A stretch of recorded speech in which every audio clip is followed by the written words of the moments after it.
In part one, we looked at pop culture and how it influences our thinking about history. In part two, I'm going to look at some of the structures that I visited that seemed a little bit off in regards to what we are told to be the truth.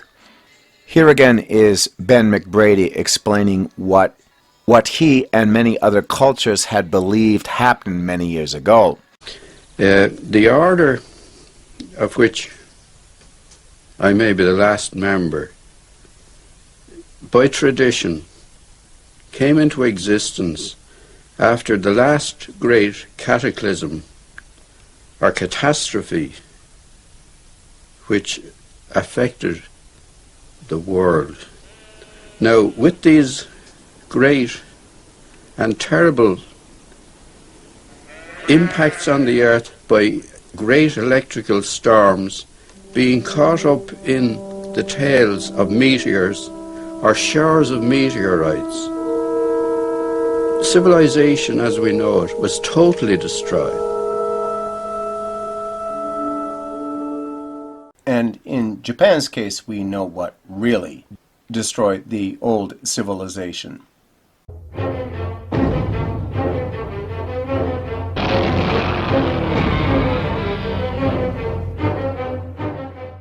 So let's take a deeper look at the old structures in Japan. Now, most of the castles were built on a stone platform, but the castles themselves were made of wood.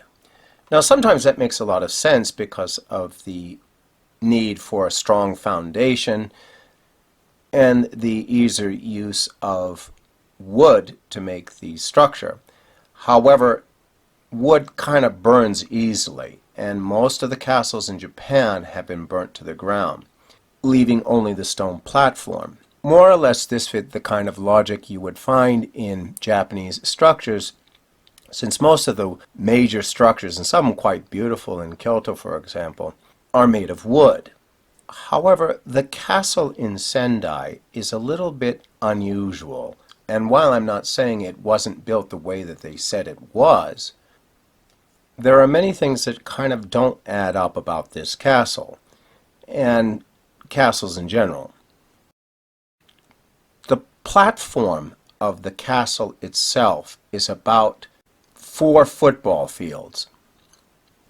There were 2 locations, both up on top of a hill with a 15-degree slope on it.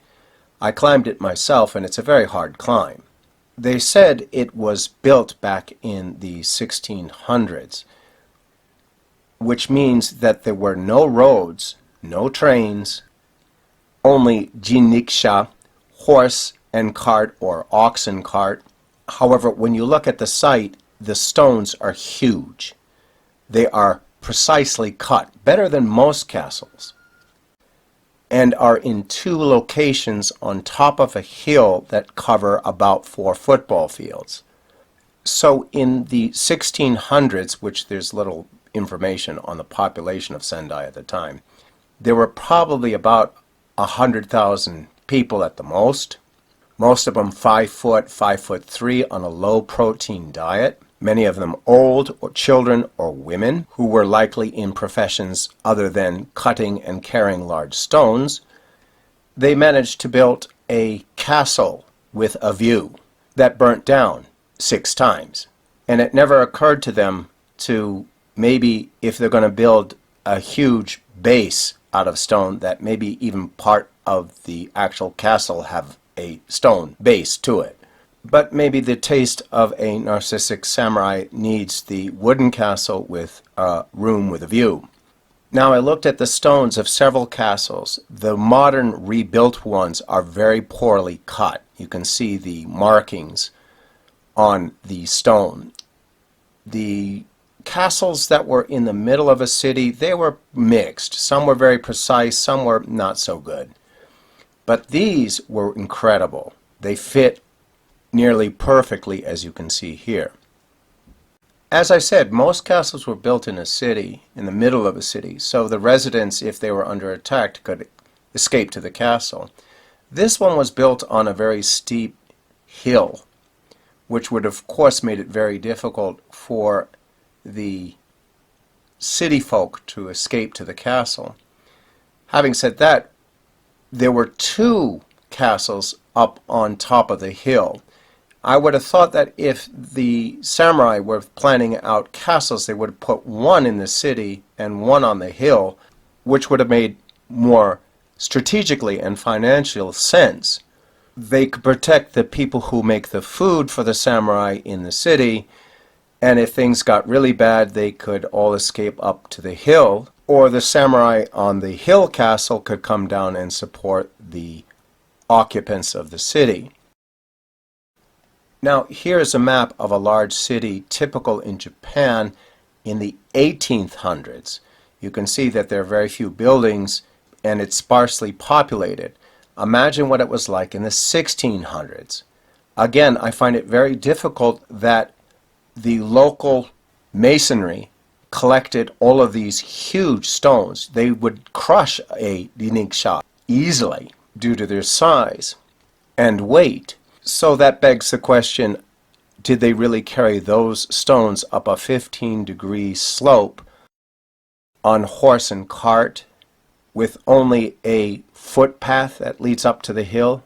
Now again, they could have done it that way. I just think there's more to the story than what we're being told. So getting back to the point, was there a previous civilization that was destroyed by some catastrophe and left these stone bases by a previous civilization with greater technology? Perhaps so. Other structures that are a little bit less well known are the kofun. These are burial sites, supposed burial sites throughout Japan. Here's a photograph of one. These are not so dissimilar to the stone structures that you find in Ireland and Scotland. Here is Ben McBrady again on the subject. All knowledge came within the ambit of the order, but they were particularly concerned with astronomy because they had experienced so many very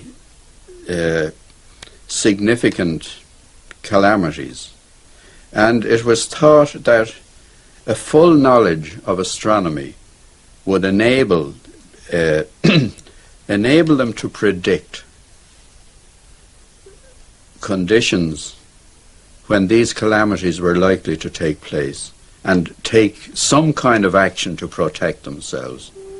If you look at the great megalithic complexes in Ireland, you'll see that what are described as passage graves are really bomb shelters of a very primitive kind.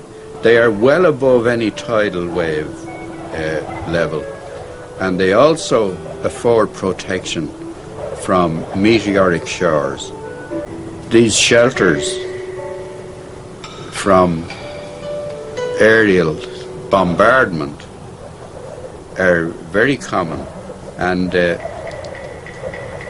well known. But what are not so well known, well, they are to archaeologists, but everywhere in the country you get souterrains, which are underground stone chambers. The archaeologists say, without any evidence, that they were stores for grain, mainly. But no grain remains have been found in any of the souterrains of significance which would indicate that that was their primary function. They also served as shelters. They would shelter from outside conditions, and most of them would be well above sea level too, but not as high as the great megalithic ones. It would seem that the very complex ones, the very big ones, such as we get at Carrowkeel and Carrowmore in Sligo, were special ones, like Hitler's bunker, very well preserved, but they would be for special people. Well, this concludes part 2.